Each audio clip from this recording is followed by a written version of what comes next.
You know, there's a lot of people out there these days who are talking about being harder to kill and being out there and getting after it and doing their workouts and getting out onto the street with a mindset that you got to be hard to kill. A lot of them are just talk, but my guest today walks that walk. Stay with us for Matt, the operational athlete. He's going to walk us through what it means. You are a warrior. 321 status. What kind of vehicle is it? You are the very best your nation has to offer. 911. Multiple shots fired. They're asking you to lead. 5. We need a Bearcat. It's up to us. So 133. I need somebody that's got a visual on where the shooter is. You must be sound in mind, body, and spirit. 42, where's the officer down? I have a rescue helicopter that wants to land and help. This is the podcast that will make you the one. Copy, running eastbound. The one that will bring everyone back. I believe we have shots fired, shots fired. Give me backup now. Because no one else is coming. We're going to have an officer shot. 100 block of East Street. Suspect is down. Suspect is down. This is the Squad Room.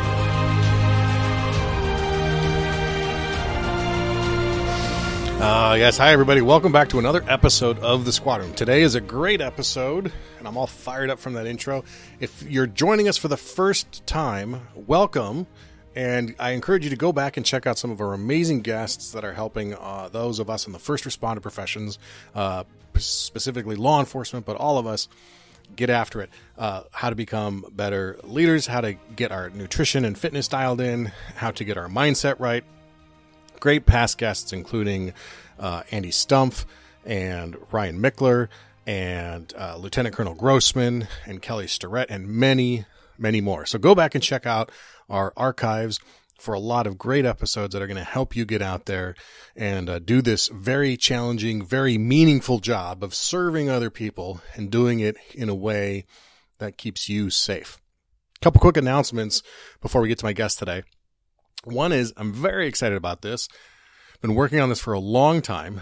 And today we are officially, if you're listening to this on the day it came out, today we're actually launching the shop and apparel company that comes with the Squad Room. And I've run a couple t-shirt campaigns before, but I've never done something as intense as this. I've had this idea for a long time to develop an apparel line, a whole line of t-shirts and stickers and coffee mugs and eventually some other products that celebrate our service and our position as leaders, but without a lot of the aggro extra stuff and without a lot of the obvious, especially for the cops, a lot of the obvious kind of things. So very excited to announce A Worthy Cause Life. And you can check us out either by going to thesquadroom.net and clicking through the shop, or go to aworthycauselife.com. You'll see a ton of cool t-shirts, a ton of cool stuff that you can peruse. It's a great way to support the show. It's also a great way to rep this thing that we're trying to do, this life of service, without beating someone over the head with it. It's a little more subdued. You'll see themes from throughout the show. You'll see quotes from throughout the show turned into some really cool t-shirts. And I'm really excited about it. I'm really proud about it. Go to aworthycauselife.com to check that out. All right. This episode is a guy I've been trying to get on the show for quite some time. We're going to use his first name only, just because, former special forces, current acting police officer. And so, sometimes we want to keep the life and the professional life separate. No problems with that. But really, if you know this guy already, you don't know him by his name anyway. You know him by his Instagram handle, @theoperationalathlete. And Matt, we'll call him because that's his real name. But Matt was kind enough to come on and talk to us about his lifestyle. And in so much of his posts, he talks about being hard to kill, which is a phrase we've heard Tim Kennedy use, also a guest from this show. We've heard him use that phrase, but hard to kill is also a mindset and ethos that's become pretty, pervasive or common, in the first responder professions, especially in law enforcement. And so, it makes sense that Matt got connected up with Hard to Kill Fitness and that he has a working relationship with them. Hard to Kill Fitness is a company owned and run in part by Matt and others that specializes in prepping people for military or first responder professions, and also getting active duty people up into good shape again. They're all ex-military or active law enforcement officers that run the company. And they've actually been listening to the show for quite some time and are huge supporters of what I'm trying to accomplish here. And in talking with Matt and the others there, that sort of evolved into a sponsorship. So I'm really excited to announce that Hard to Kill Fitness is actually sponsoring this episode, and that Matt, the operational athlete, one of their ambassadors and one of their leaders, is the guest. And Matt is a stand-up guy, and he's a standalone guest, but I'm just excited that this works out, that his appearance here, which I've been hunting him down for over a year to get on the show, his appearance here lines up perfectly with Hard to Kill's first episode sponsorship of the Squad Room. So I mentioned Hard to Kill. Right now, everyone's, your gyms are shut down and you're working out at home. A lot of people are scrambling to get home gyms set up. Places like Rogue Fitness and Again Faster and ETE and all these other companies are sold out of gear. And so body weight movement stuff has become really important. And all you need at home is an open space, push the coffee table to the side and you can get it in. And right now, Hard to Kill Fitness is offering 30% off their body weight plans, which require, like I say, minimal equipment, just a willingness to really get in there and get after it. They have a ton of other programs. They have one that I'm working on right now that's developed for first responders and military over the age of 40, because yes, unfortunately, I'm in that age group. So they've got a ton of stuff to look at. You can check them out at hardtokillfitness.co, not .com, but hardtokillfitness.co, or on Instagram at hardtokill_fitness. And like I said, right now it's 30% off their bodyweight programs. And they're really out there to take care of us cops, our firefighters, our EMS and EMT, especially right now with what we're all dealing with and what we're going through. And couldn't be happier to have them on board to help spread the word about this show. So let's talk to Matt, former Special Forces, multiple combat tours, now working a very active city in Los Angeles. Excited for you guys to meet the operational athlete. Matt, welcome to the Squad Room. Thanks for being here. I appreciate you having me. Thank you for the opportunity. I'm excited to talk because I've been following you on Instagram for a while. Everybody knows you as on Instagram as the operational athlete. You're one of the few. I don't know what's the word. What do you describe it as? Tactical influencer or police influencer? Or those people out there on Instagram putting stuff out, trying to motivate and inspire people? How do you describe that? I just I try to think of myself as a motivator. Okay. Someone who people can open their phone and get that motivation to get out of bed or get off that sofa, whatever it is. That's kind of how I look at it. Sure, I like that. I like that description. And I thought I wanted to talk to you for quite some time, and we were able to kind of have our. We were able to meet recently through, not meet in person, but make connection like we do these days with social media and the internet and email.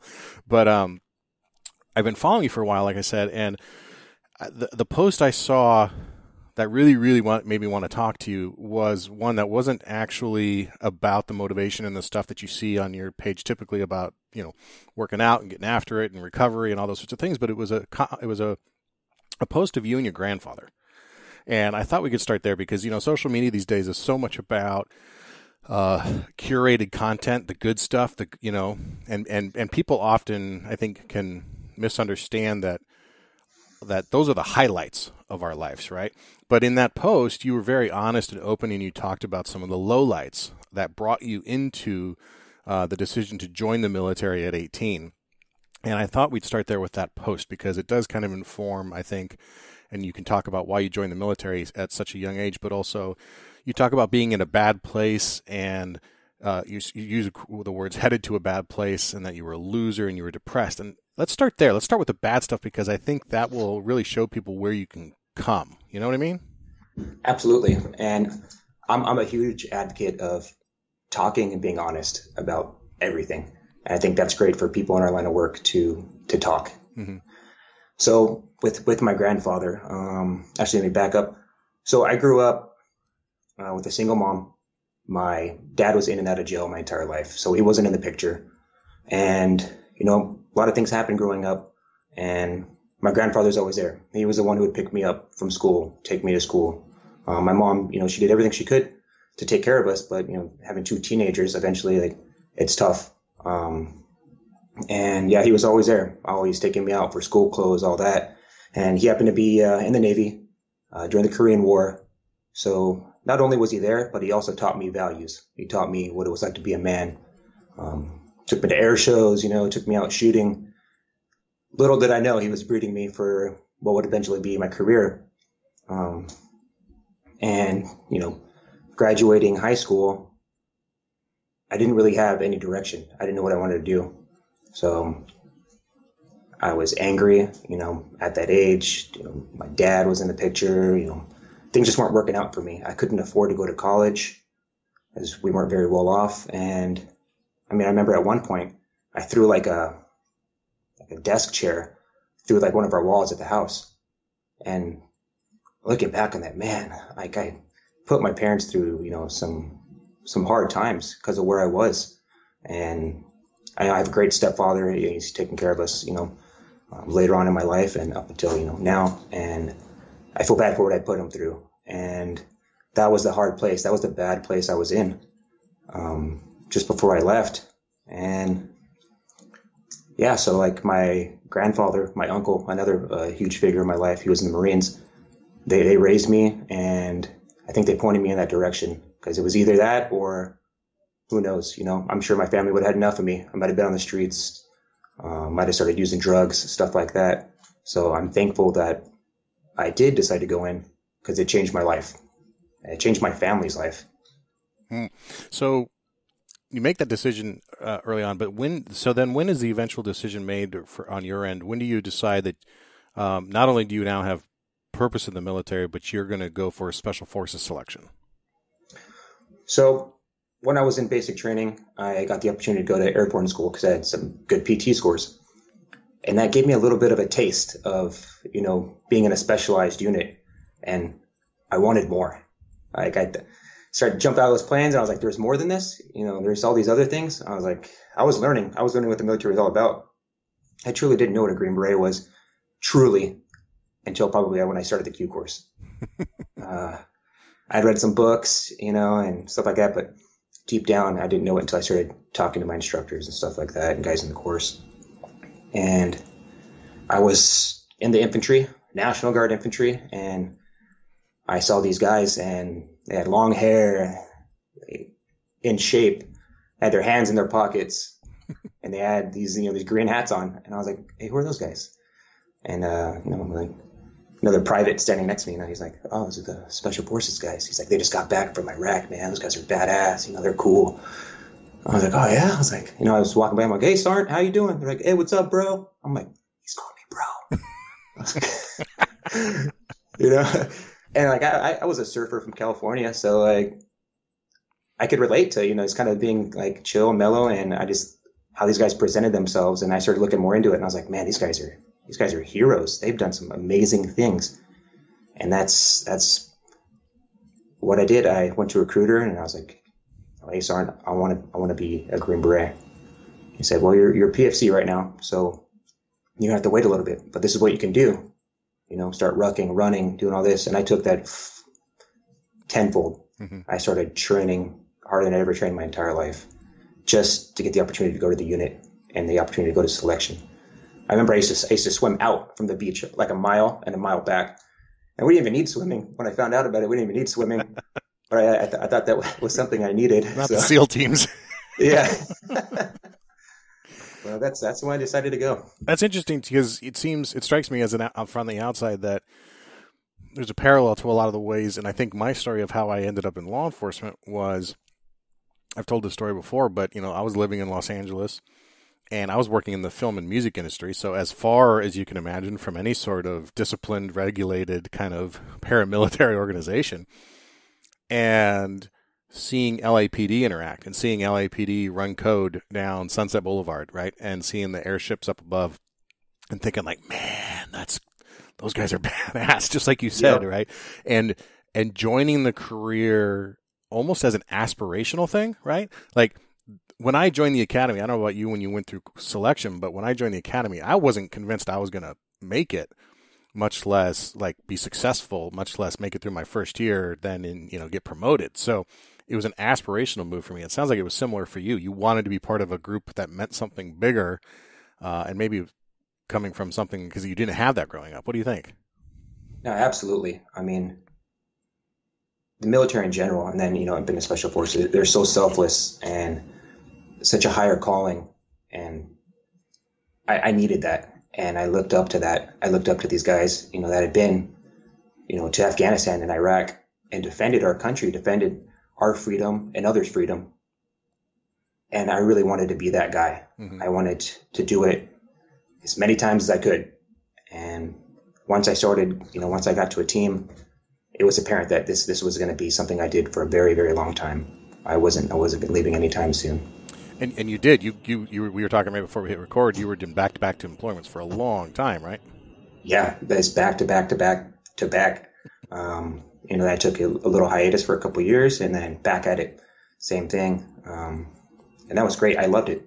I loved team life. I loved deploying. I loved coming home and being that guy that my younger siblings, my cousins, kids I grew up with could look up to. Now, in this time frame, were you still a single guy, or were you married at this point, or where did that come into play? I got married later on in life, and eventually separated. But I was single, so it was easy. And I look back on some of these guys that were married and had kids, and man, that's so selfless. Like looking at it, like I now that I have a son, I have a 2.5-year-old. Like I couldn't imagine leaving him. Like those guys, they're real heroes. Like it was easy for a single guy, but for those guys that had families, I really look up to them and that they were able to do that and keep their families. Oh gosh, yeah.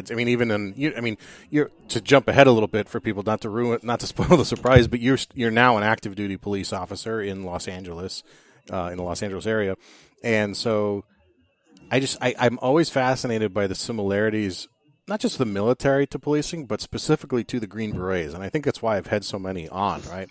And we were talking about them again before we started, but Aaron Baruga and Kevin Fleich and Lieutenant Colonel Scott Mann's been on a few times. And, just the idea of the mission of the Green Berets, which we'll get into specifically, but then the mission of policing in itself. And so I asked about the relationship and where you were in that, because coming home, I've heard so many guys talk about coming home from a deployment and then, either just dying to get back or losing that sense of mission and that sense of purpose. And I see that with officers too, either in a transition to a job or a specialty unit that's maybe not what they wanted, or a promotion or a retirement, or they lateral and they lose the mission, and we can struggle and we can stray, right, from our purpose. Have you ever experienced that in either of your careers? They're both very similar to me. When I dig down deep, special forces and policing, I found purpose again with the police department, after making my transition, and that's been great for me. It wasn't easy at first, and I know it's not easy for a lot of guys coming back to go into civilian life. And that's what I did. And, the brotherhood that is being a police officer, and even down to the shift, your team, like that reminds me of my team life. It reminds me of being on my 12-man ODA. So I have my, 8 to 9 guys on shift every night. And a lot of us stay in the same place for a long time. And we develop very close relationships, just like those guys on your team. Mm-hmm. I would die for every single one of them. I would do everything I could to keep them alive.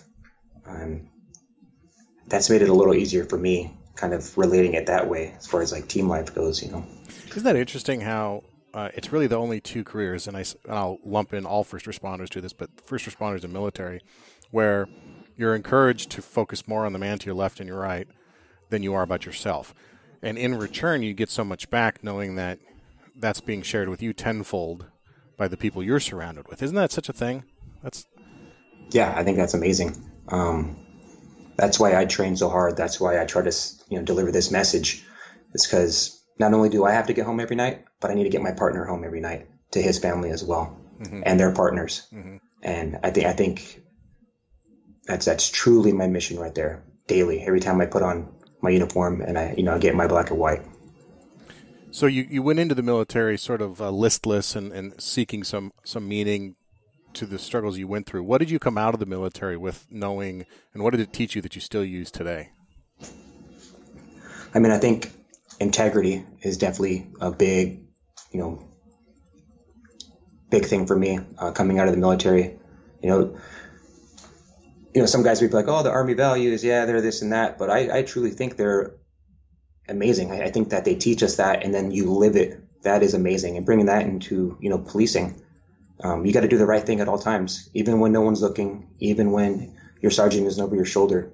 You got to do the right thing, because it's not just for you and your livelihood, but it's for every single person that puts on that uniform throughout this country. Because one bad move you make, behind closed doors, it makes us all look bad. So I think integrity is a big one.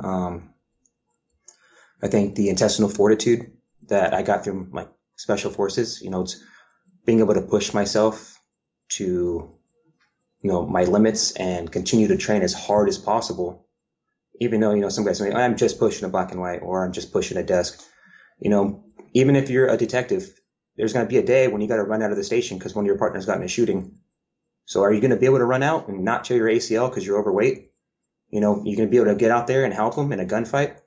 No matter what you're doing, as long as you've got that badge on you and that gun, you need to be pushing yourself, training mentally, everything, for life.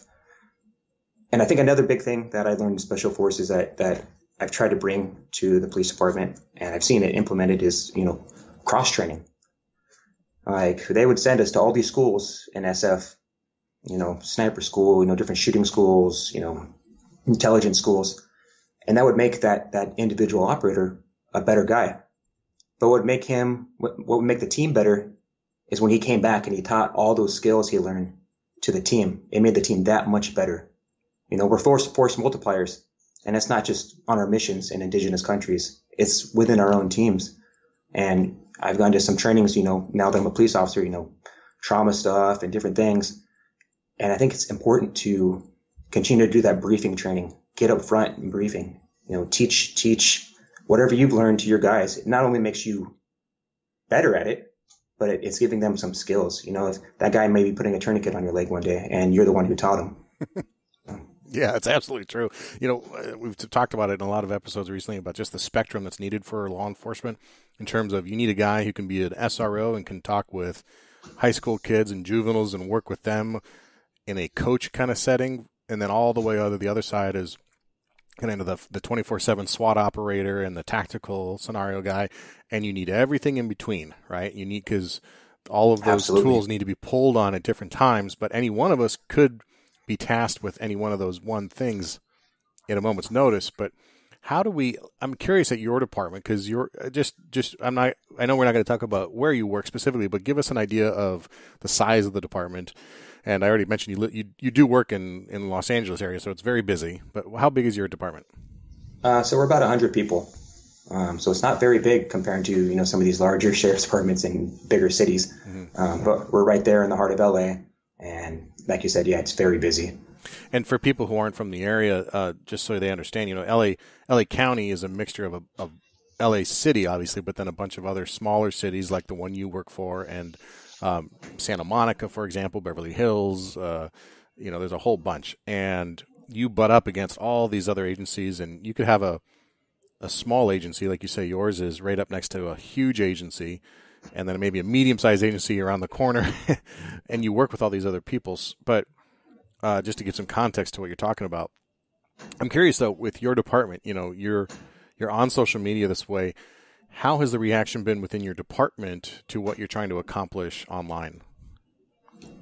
I think it's positive. I think, I like to think of myself as a leader among my peers.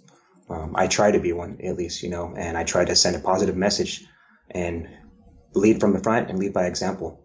I show up every single day and I work as hard as I possibly can, and I train as hard as I can. And, I'll try to set up challenges just with like my team, on certain things. I also worked with this company, Global Fitness, to redesign our entire gym, and this company donated all the equipment.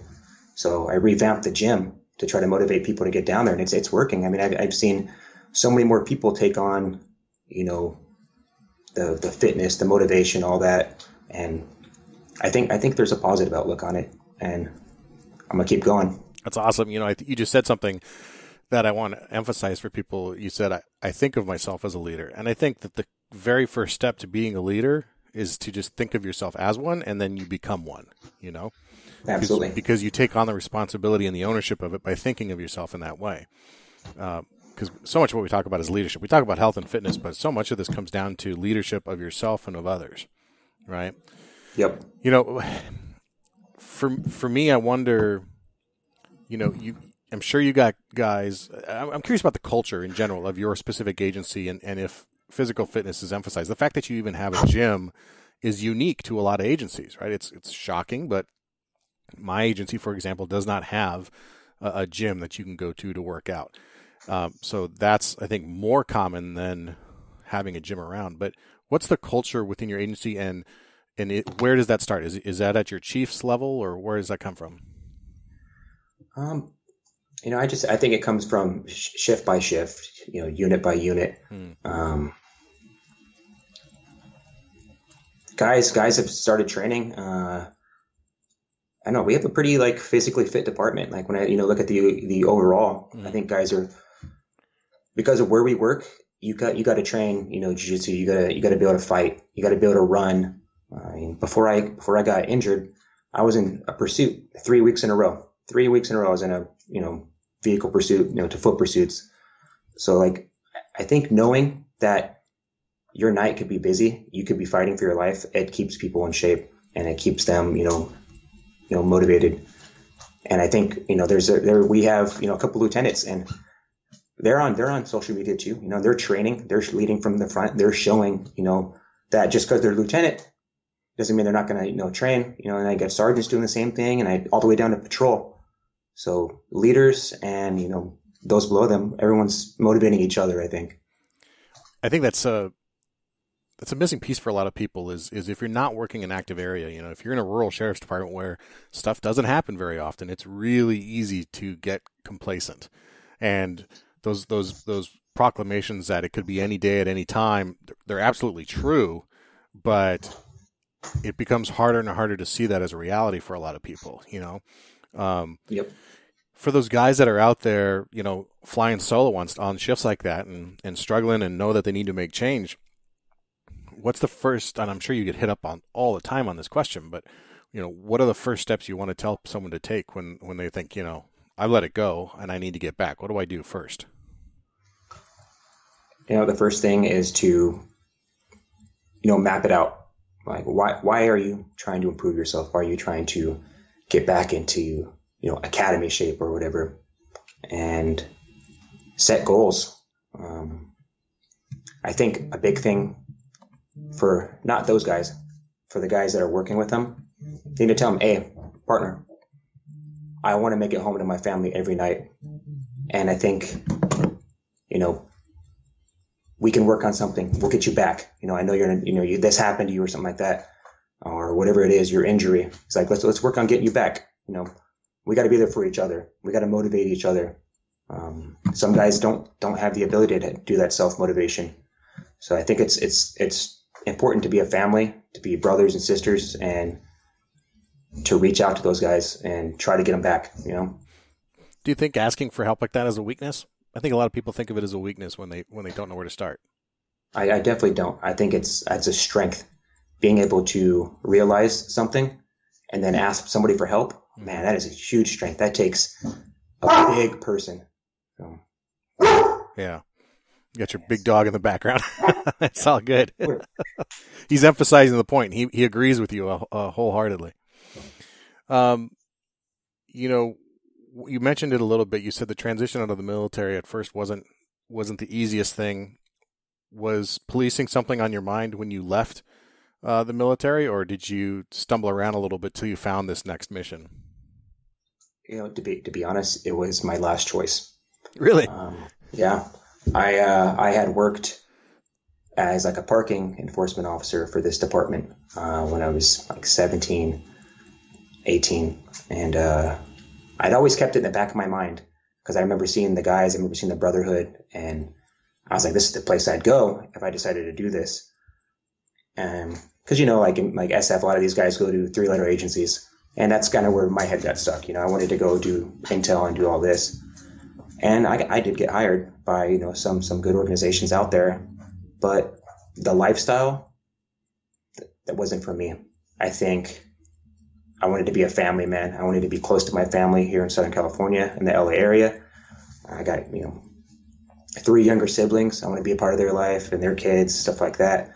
So, moving to DC and, going back overseas a bunch of times, it kind of didn't appeal to me anymore. And I was left with, the third one on my list.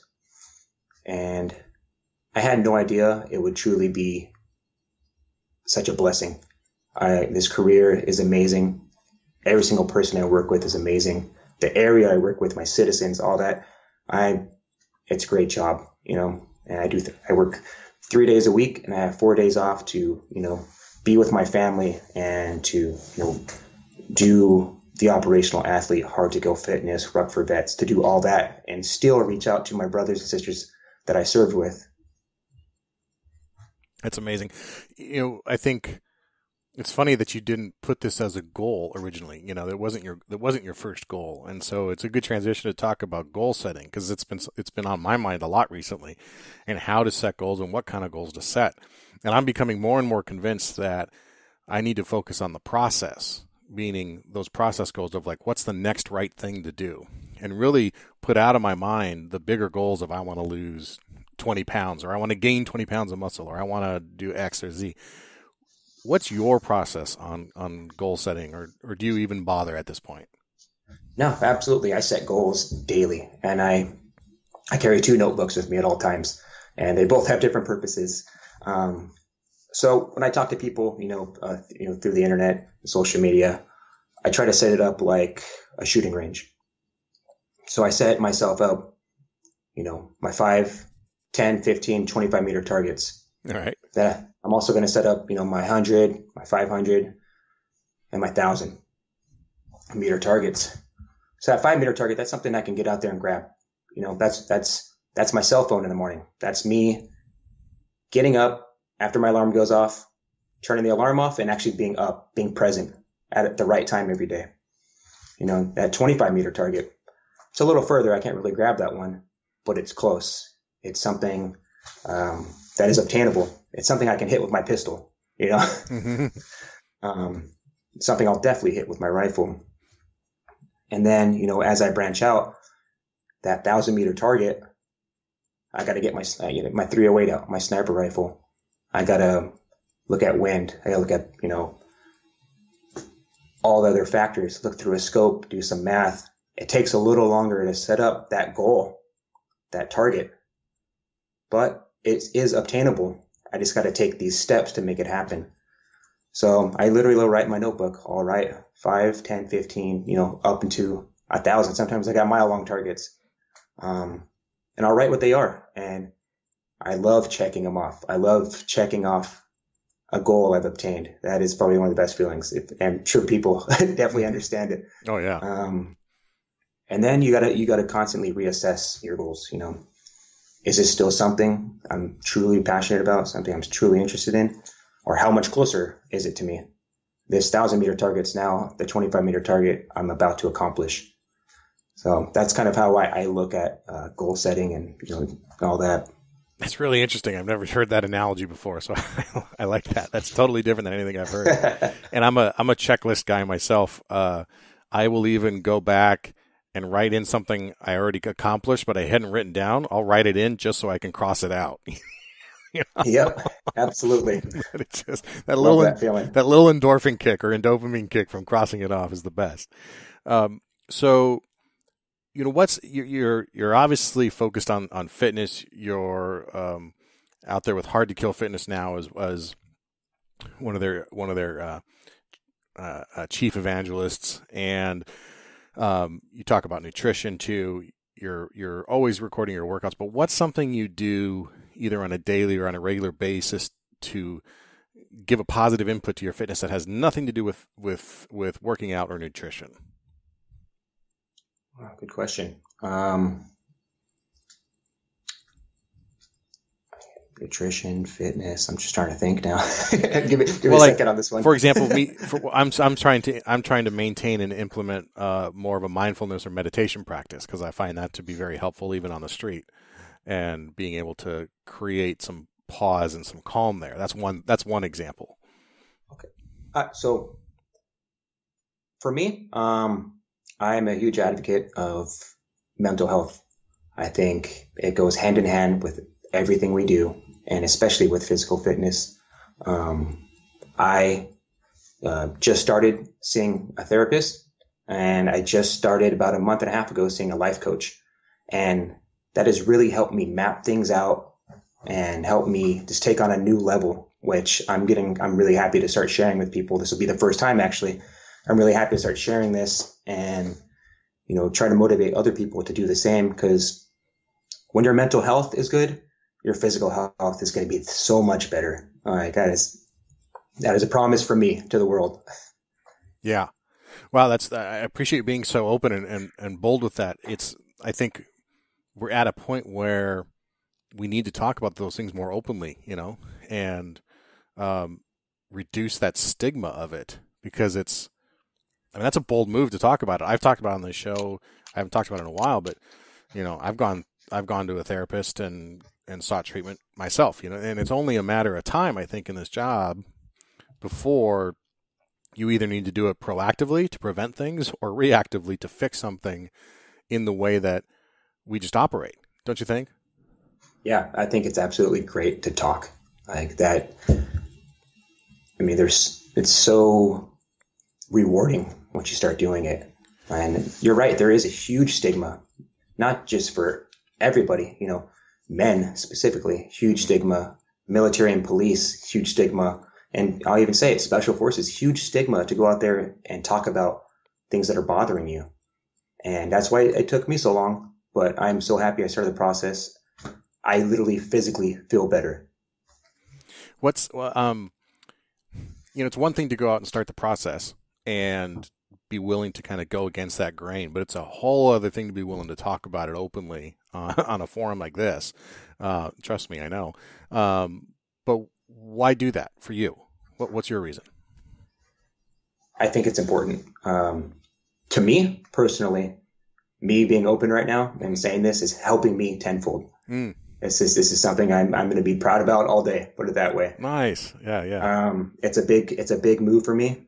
Openly talking about it. Sure. And I'm hoping by doing so, I can encourage someone else to do the same. Oh yeah. And help one person a day. I mean, you could change the world doing that. And if I help one person, he helps too. I mean, it'll just keep going. I don't doubt that soon you will get a correspondence in one of the ways that people reach out to you, because I've gotten these, and it's amazing when they come in. But someone's gonna send you a DM or a message and say, you know what?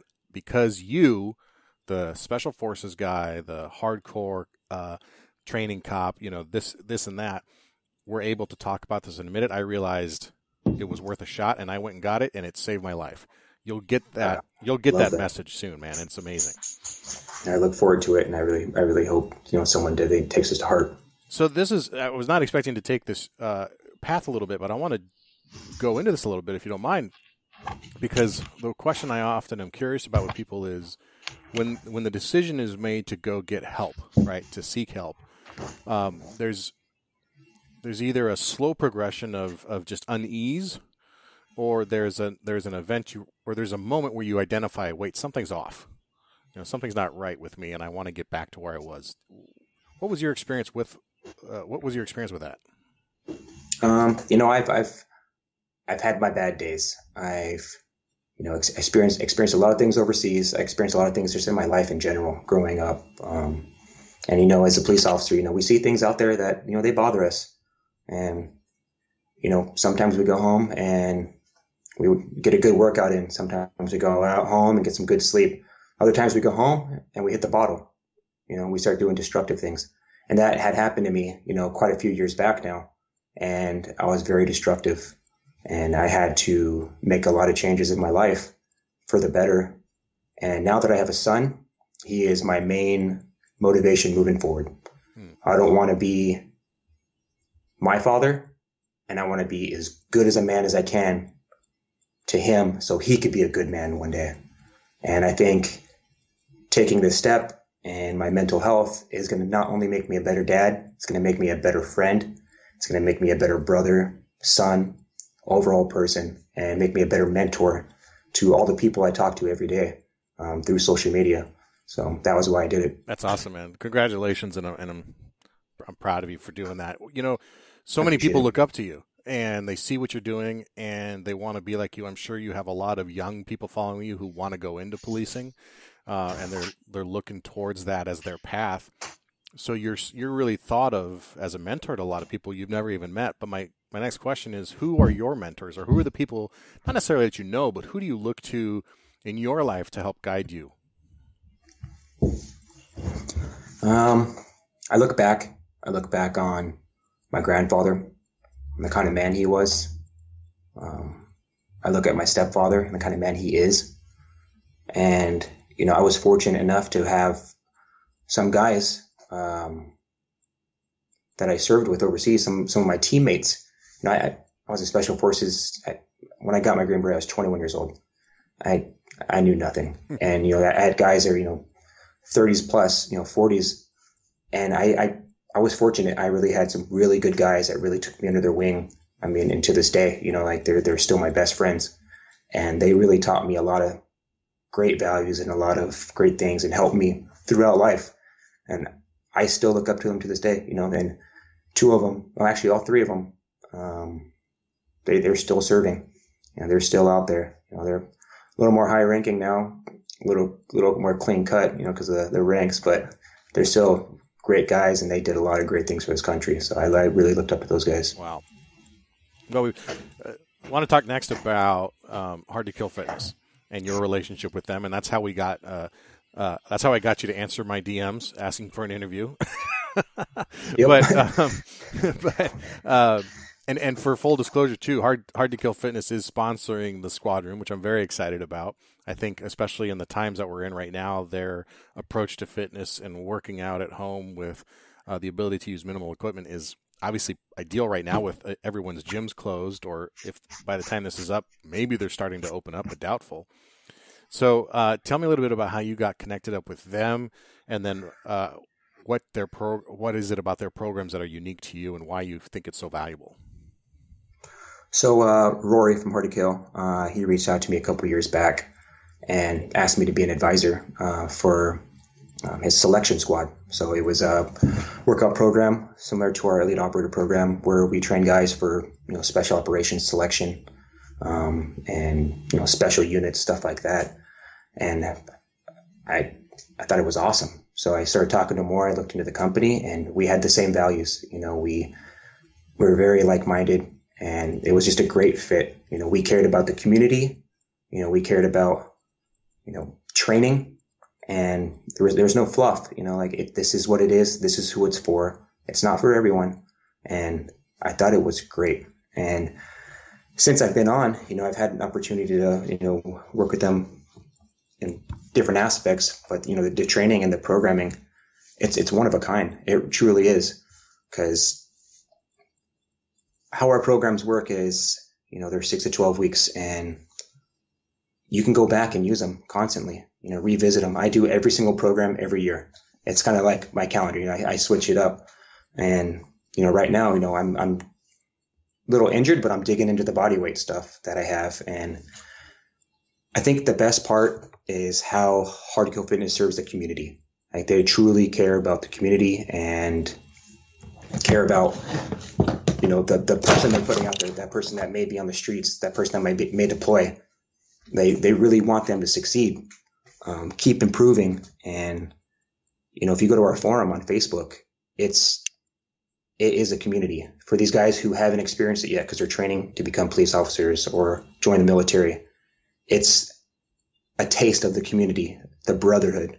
And for these guys that get out, that lose that brotherhood and still need it, we're there. We're there to be that brotherhood.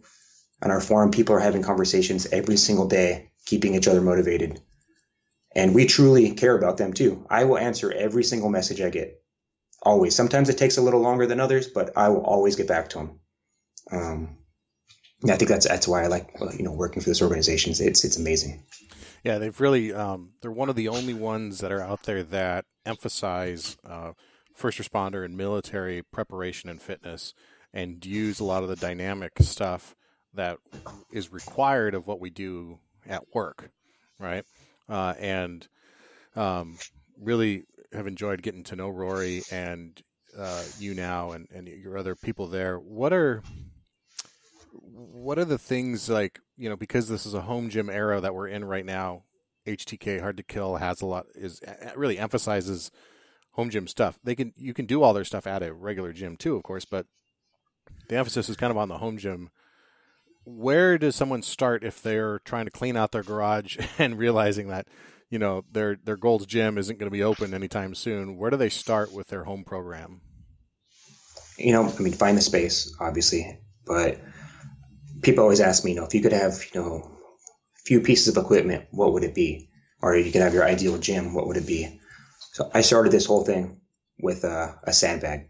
I started with a sandbag, and because that's what I had overseas. I had, minimal equipment at times.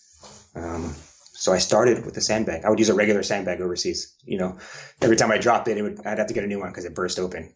That was part of the workout. And then, kettlebells, you got these suspension systems like the TRX, the Monkey. Like, those things are all great, for a home gym. And then, if you have the space, start building it. Get the pull-up bars and get squat racks. But for me right now, I'm in an apartment. So I got, I have a sandbag here. I got some resistance bands.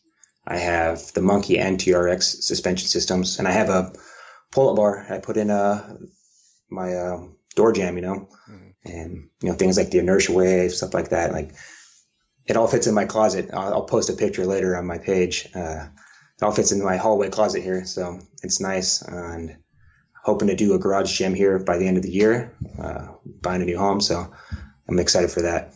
Yeah, it's something. I think it's a key point. A home gym doesn't have to be a garage. It can be a closet-sized gym, but you're still able to work with what you got. Sandbags, to me, have been incredible. Just like the diversity of what you can do with one and how much it's going to kick your ass. Smoke session every time. Every time. Yeah. So, where do you see all of this going for you? Not just as a company, but for you as a person too. And where do you want to see the operational athlete as a brand move, or how big that message, how big do you want it to get? I'm going to keep going until, actually there's no end point. I'm going to keep going. Right. I want to continue to motivate people. And if I can create, some other people out there that do the same thing that I'm doing and force multiply, that'd be great. I'd love to go talk to like high school football teams and stuff like that, and work with kids and work with guys getting out of the military, be an advocate for mental health. I started my nonprofit, Ruck for Vets. That's kind of somewhere I want to go with, all this too, is being able to, give back to, the community with that. But I'm not slowing down anytime soon. That's great. Matt, tell people where to find you for the operational athlete. Tell people where to find Hard to Kill Fitness if they're interested in the programs there, and what else do you want them to know about you and HTK? You can find my page, The Operational Athlete, on Instagram, and my nonprofit Ruck for Vet. It's Ruck for Veterans on Instagram. Hard to Kill Fitness is on Instagram, and you can go to their website through there. Hard to Kill Fitness is also on Facebook, and I'm one of the advisors there. So, we could talk through Facebook, Instagram, whatever. Awesome. We'll post show links, we'll post the links to those in the show notes of this episode too. So if people are out and about and they can't write that down, you can go to thesquadroom.net, and I'll have the links to everything of what Matt is doing, what Hard to Kill Fitness is doing, and you can and check out their stuff there. Matt, as I've said several times, I love your page. I love seeing when you post stuff. It's you're hitting it on point with being the motivation that you are seeking to be, but also maintaining this sense that you're real, and that you've got the ups and downs just like everybody else. You were just in a major car accident on duty, and I know that you're rehabbing from that, so best wishes for a quick recovery there. You're right back on your page showing that you're still out there doing what you can do, even though it's not what you want to do, and taking the positive approach. So thanks for everything you do to be such a positive influence on our community. Thank you. I truly appreciate it. And thank you for what you do. I mean, getting these messages out is very important. So thank you for that. That's been a pleasure having you. Thanks, man. All right. If you like what you heard today and you got something out of this episode, please share this episode with someone you care about, someone you love, a beat partner, a spouse, someone who you think could benefit from this. If you have some takeaways from it, share it on social media. Help us spread the word of the show, what we're trying to do. And what we're trying to do, in case you're unclear, is really create a life where first responders can wake up inspired, go to work and feel safe, and come home knowing they've spent their time in a worthy cause. That's the only reason we're here. It's the only reason we're doing what we're doing. That's the only reason we're talking to these people. Please, again, visit hardtokillfitness.co for at-home workout plans, especially during the current pandemic. It's a great chance to take control of your own fitness.